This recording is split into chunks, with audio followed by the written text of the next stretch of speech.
Before we begin this incredible story, please take a moment to subscribe to our channel and press the bell icon so you never miss our emotional stories that touch the heart.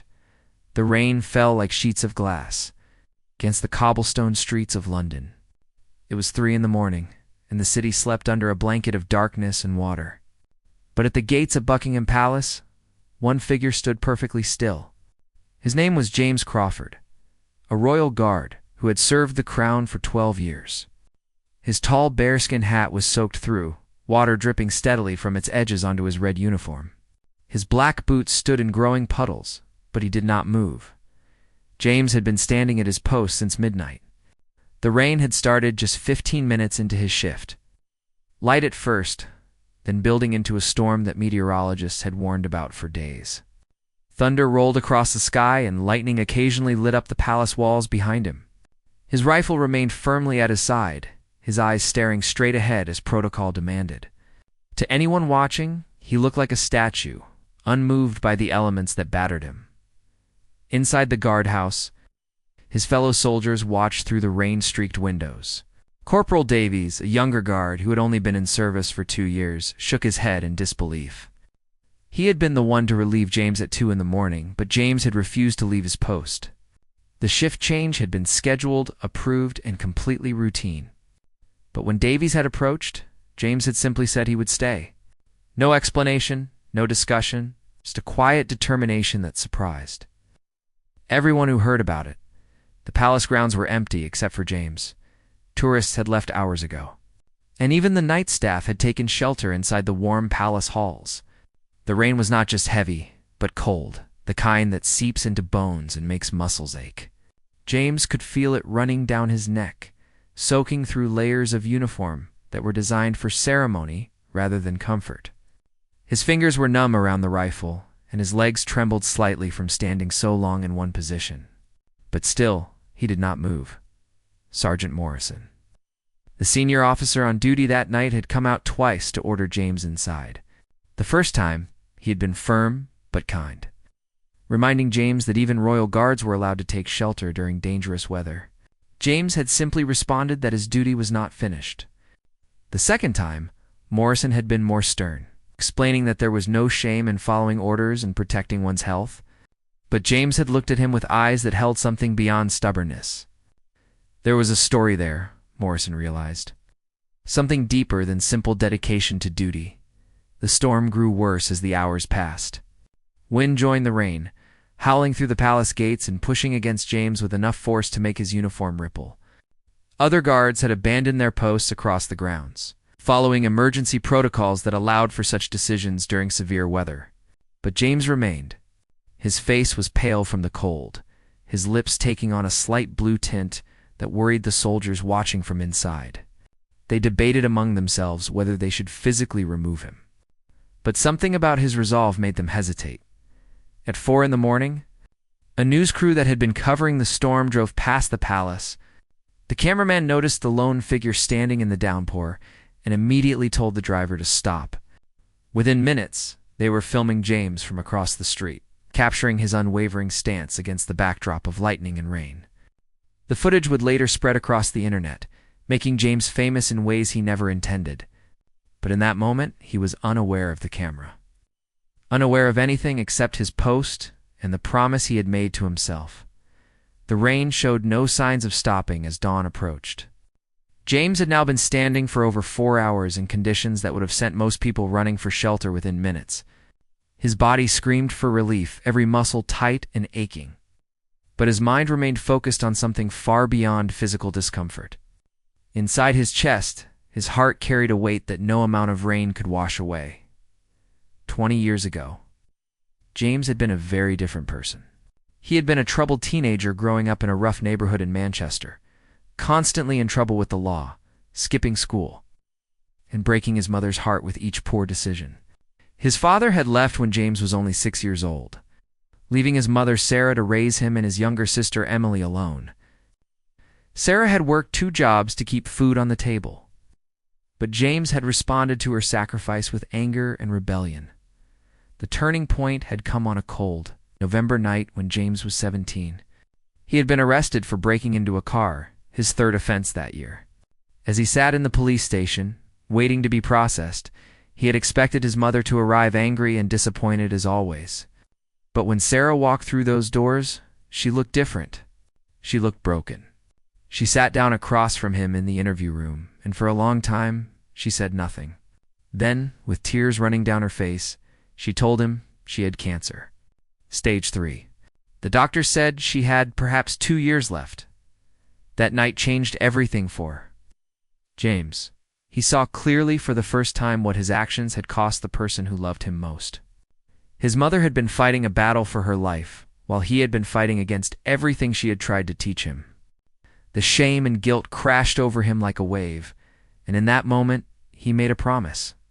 He promised his mother that he would turn his life around, that he would become someone she could be proud of, that he would honor her sacrifice by becoming a man of integrity and discipline. The road had not been easy. James had worked hard to finish school, taking evening classes while working during the day to help with his mother's medical bills. He had stayed away from his old friends, who still lived lives of petty crime and wasted potential. He had applied to the British Army and, against the odds, been accepted. The structure and discipline of military life had suited him perfectly, giving him the framework he needed to rebuild himself from the ground up. His mother had lived to see him graduate from basic training. James still remembered the pride in her eyes as she watched him in his uniform, standing tall and straight, everything she had hoped he could become. She had held his hand and told him she forgave him for all the pain he had caused, that she had always known the good man he could be was inside him waiting to come out. 3 months later, she had passed away peacefully in her sleep, with James and Emily by her side, after her death. James had thrown himself into his military career with even greater intensity. He had applied for the prestigious position of Royal Guard, enduring months of rigorous training and evaluation. When he was finally accepted, he had visited his mother's grave and told her about it, promising that he would honor his position with the same dedication she had shown in raising him. Every day he put on his uniform, he thought of her. Every moment he stood at his post, remembered the promise he had made in that police station 20 years ago. This night was different, though. This night marked exactly 20 years since his mother's death. James had requested this specific shift, this specific post, knowing that the storm was coming. He had decided that he would stand through the entire night no matter what the weather brought, as a tribute to her strength. His mother had stood through storms far worse than rain and wind. She had stood through poverty, illness, and the heartbreak of watching her son destroy himself. If she could stand through all of that without breaking, then he could stand through one night of rain. The other guards did not know this story. They saw only a stubborn man refusing to follow common sense. But James was not being stubborn. He was keeping a promise to the woman who had never given up on him, even when he had given up on himself. As the first light of dawn began to break through the storm clouds, the situation at the palace gates had attracted more attention than James could have imagined. The news footage from the early morning crew had been shared on social media, and within hours, thousands of people had seen the image of the lone guard standing in the pouring rain. Comments flooded in from around the world. Some praised his dedication.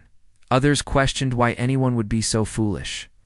But everyone wanted to know why he refused to leave, inside the palace. Higher-ranking officers had been notified of the situation. Colonel Patricia Hendricks, the commanding officer of the Queen's Guard, has been woken at 5 in the morning with reports of a guard who had been standing in a severe storm for over 5 hours and refused all orders to take shelter. She had immediately dressed and driven to the palace, arriving just as the rain began to ease slightly.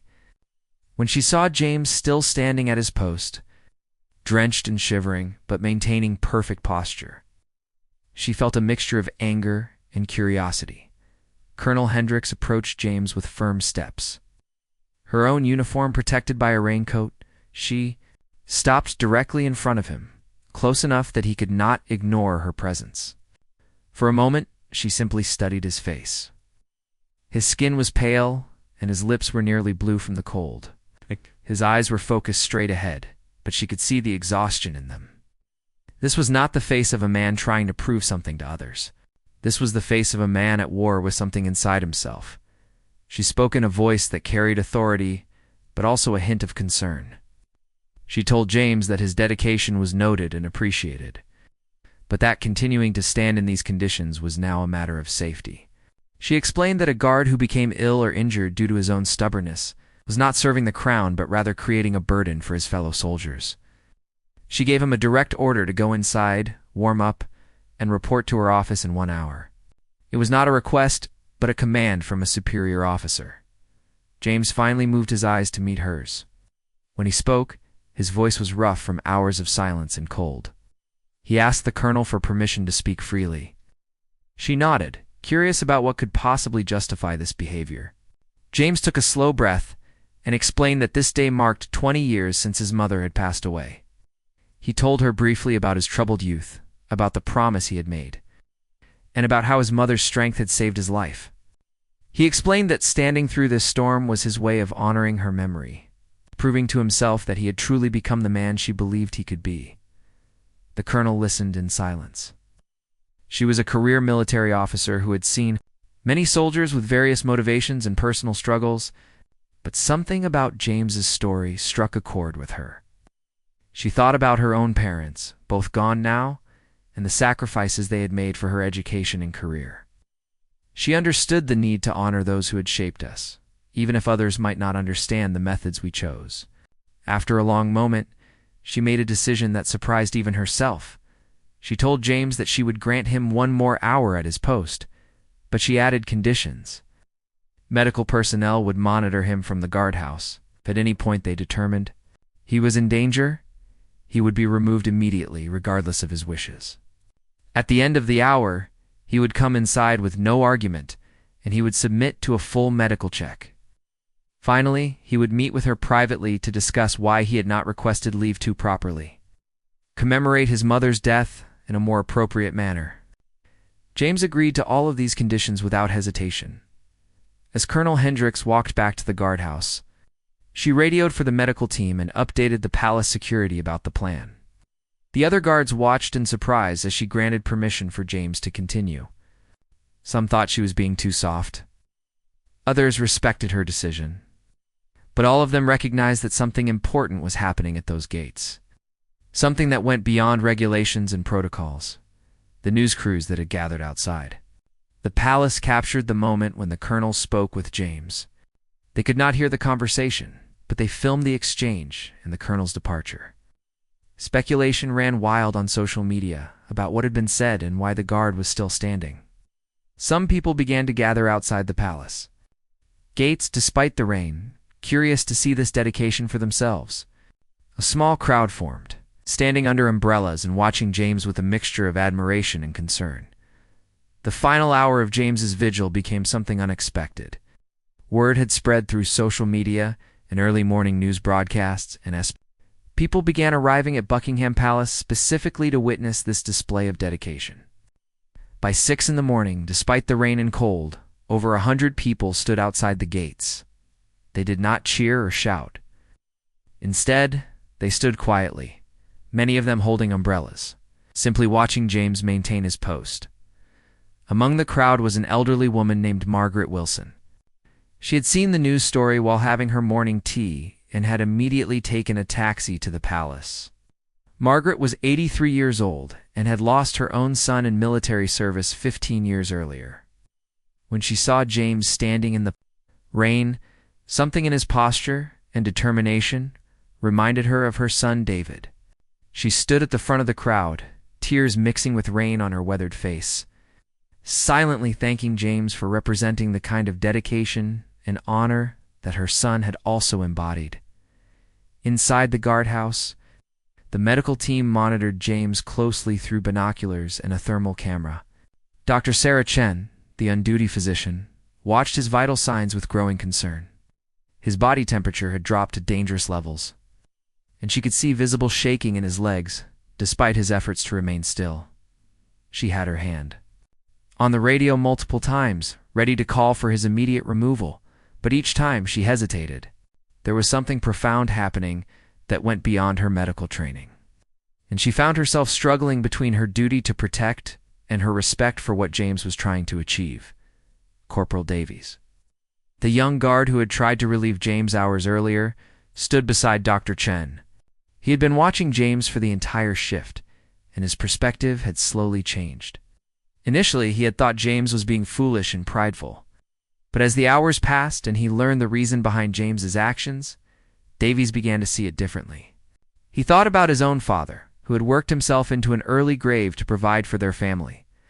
Davies had never properly thanked him or honored his memory in any meaningful way. Watching James stand in that storm made Davies reflect on his own life and the debts of gratitude he had left unpaid. As the clock approached 7 in the morning, the rain finally began to stop. The storm clouds slowly parted, and weak sunlight broke through, casting long shadows across the palace grounds. James felt the change immediately.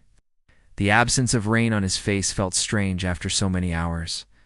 He could hear the murmur of the crowd that had gathered, though he had not allowed himself to look at them. His entire body felt like ice, and he knew that when he finally moved, the pain would be intense. But he also felt something else. Felt a sense of completion, as if a chapter of his life was closing. Colonel Hendricks emerged from the guardhouse exactly at 7 o'clock. She walked toward James with steady steps, and this time, several other officers followed her. The crowd outside the gates fell completely silent, sensing that something important was about to happen. When the colonel reached James, she stopped and saluted him. It was a gesture of respect that surprised everyone watching, including James himself. Then she spoke in a voice loud enough for the nearby crowd to hear. She announced that Royal Guard James Crawford had maintained his post through one of the worst storms of the year, demonstrating the dedication and honor that defined the Queen's Guard. She stated that while his actions had been technically against protocol, they represented the spirit of service that every guard aspired to achieve. Then she gave him official permission to stand down from his post. James, moving for the first time in 7 hours, brought his rifle to a rest position and took one step back. The crowd outside the gates erupted in applause, but James was not finished. Before the colonel could lead him inside, he did something that no one expected. He turned to face the palace directly, came to attention, and saluted. He held the salute. For a long moment, and those watching understood that this gesture was not for the building or the crown it represented. This salute was for his mother, for Sarah Crawford, who had stood through her own storms and had shaped a troubled boy into a man of honor. When he finally lowered his hand, tears streamed down his face, mixing with the rain that still dripped from his uniform. Dr. Chen and 2 other medical personnel rushed forward with blankets and a wheelchair, but James refused the chair. He would walk inside on his own feet, just as he had stood on his own feet through the night. With a blanket wrapped around his shoulders and medical staff on either side to steady him, James walked slowly toward the guardhouse. Each step was difficult, his legs stiff and barely responding, but he managed. The crowd continued to applaud, and several people called out words of respect and encouragement. The medical room inside the guardhouse was warm and brightly lit, stark contrast to the cold darkness James had endured for 7 hours. Dr. Chen worked quickly, removing his soaked uniform and replacing it with dry clothing while checking his vital signs. His body temperature was dangerously low at 93 degrees Fahrenheit, and his hands and feet showed early signs of frostbite. She started him on warm intravenous fluids and wrapped him in heated blankets, all while monitoring his heart rate and blood pressure with concern etched on her face. James lay on the examination table, his body shaking uncontrollably as it tried to warm itself. The shaking was painful, making his already sore muscles cramp and spasm. But through the physical discomfort, he felt an overwhelming sense of peace. He had done what he set out to do. He had honored his mother's memory in the only way that felt meaningful to him. The pain in his body would fade, but the significance of what he had accomplished would stay with him forever. Colonel Hendricks entered the medical room after James had been stabilized. She pulled up a chair beside the examination table and looked at him with an expression that mixed concern and curiosity. She asked him why he had not simply requested leave to visit his mother's grave, to hold a private ceremony, or to mark the anniversary in any of the countless ways that would not have risked his health and violated protocols. James was quiet for a moment. Gathering his thoughts through the shivers that still racked his body, He explained that his mother had never had the luxury of choosing easy paths. When she was sick and exhausted from chemotherapy, she still went to work because bills needed to be paid. When she was heartbroken by his teenage rebellion, she still showed up every day to try to guide him toward a better life. She never gave up, never took the easy way out, never stopped standing for what she believed in. James said that standing through one night of rain was nothing compared to the storms his mother had weathered. If he had simply visited her grave in comfort, it would have felt hollow, like he was honoring her memory without truly understanding her strength. Colonel Hendricks listened and nodded slowly. She told James that she understood his motivation, but that there were better ways to honor loved, ones that did not involve putting oneself in danger or disobeying orders. However, she also admitted that she admired his dedication and the depth of his gratitude. She informed him that there would be consequences for his actions. He would receive a formal reprimand in his record for refusing direct orders to abandon his post. But she would also recommend him for a commendation for exceptional dedication to duty. The two actions would balance each other out, reflecting both the problematic and admirable aspects of what he had done.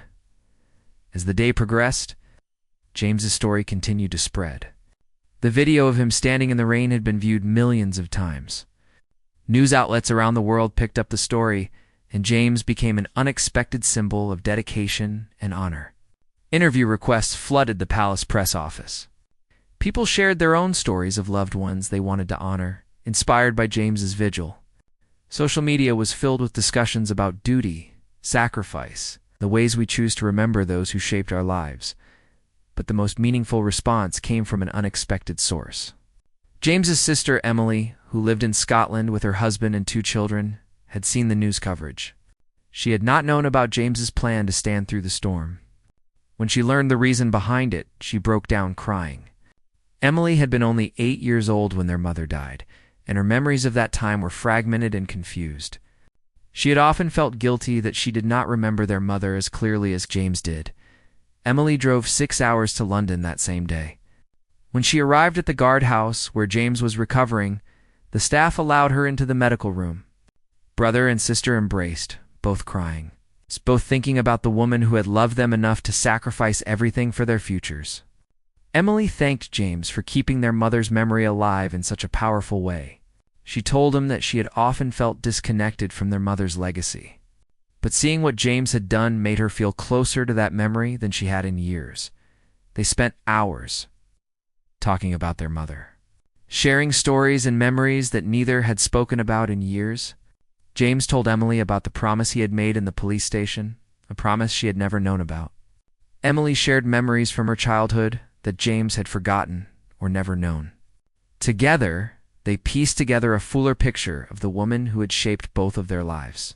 They laughed at funny memories and cried at sad ones, and through it all, they felt their mother's presence in a way that neither had experienced since her death. As evening approached, James was finally cleared to go home. Dr. Chen prescribed rest and medication, warning him that he would feel the effects of his night in the storm for several days.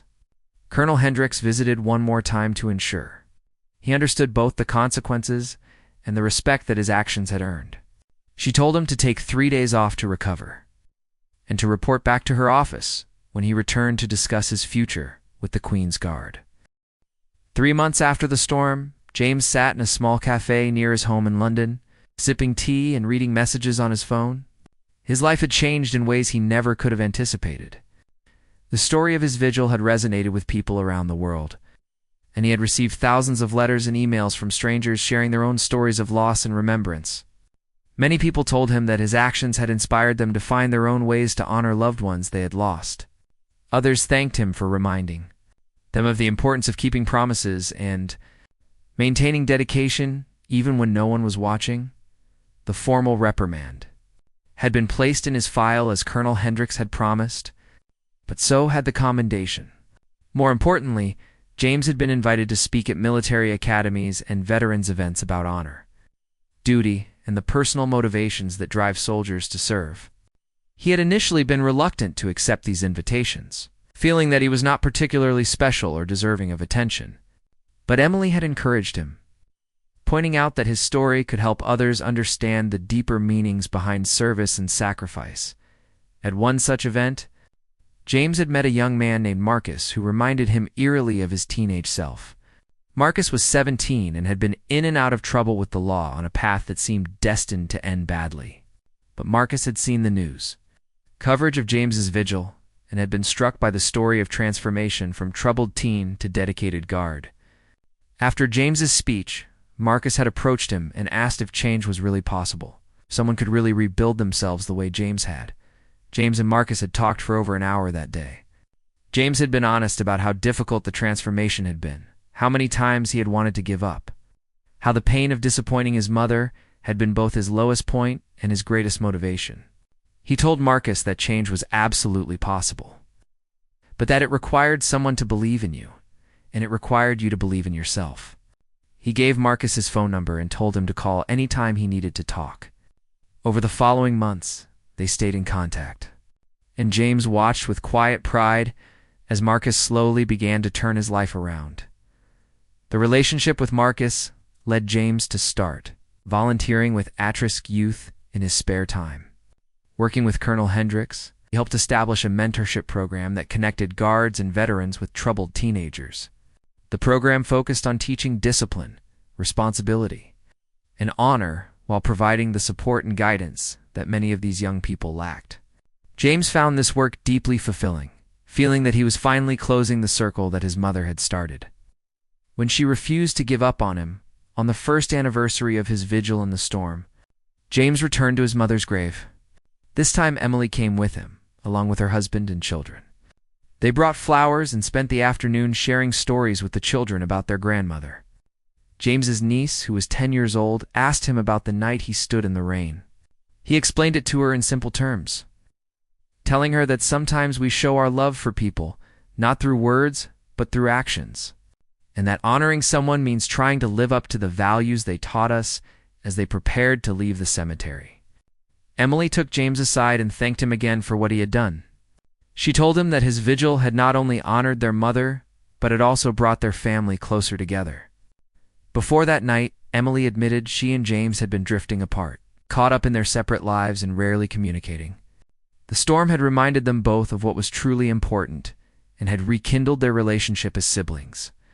She said that their mother would have been proud not just of James's dedication, but of the family unity that had resulted from it. James returned to his duties at Buckingham Palace with renewed purpose. He no longer saw his post as just a job or even just a duty. He understood that every moment he stood guard represented something larger than himself.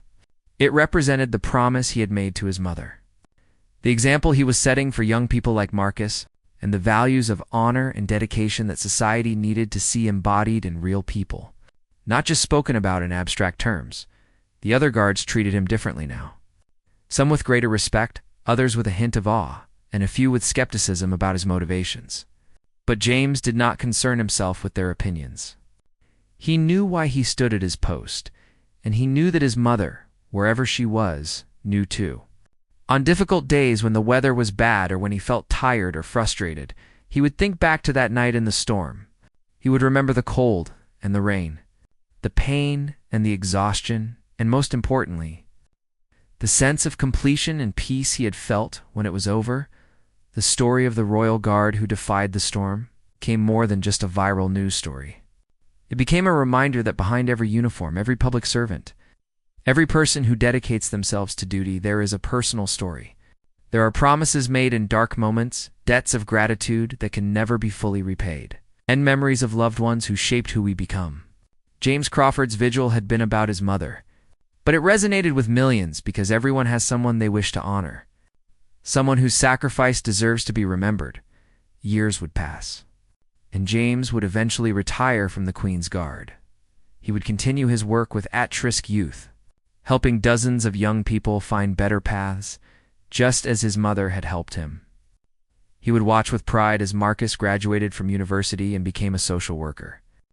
He would grow old, surrounded by family and friends, secure in the knowledge that he had kept his promise. And whenever anyone asked him about the night, he stood in the storm. He would smile and say simply, that it was the least he could do for the woman who had stood through far worse storms for him. That night had not just been about honoring his mother's memory. It had been about proving to himself that her sacrifice had not been in vain. That the man she believed he could become was real and lasting. In the end, that was all that mattered.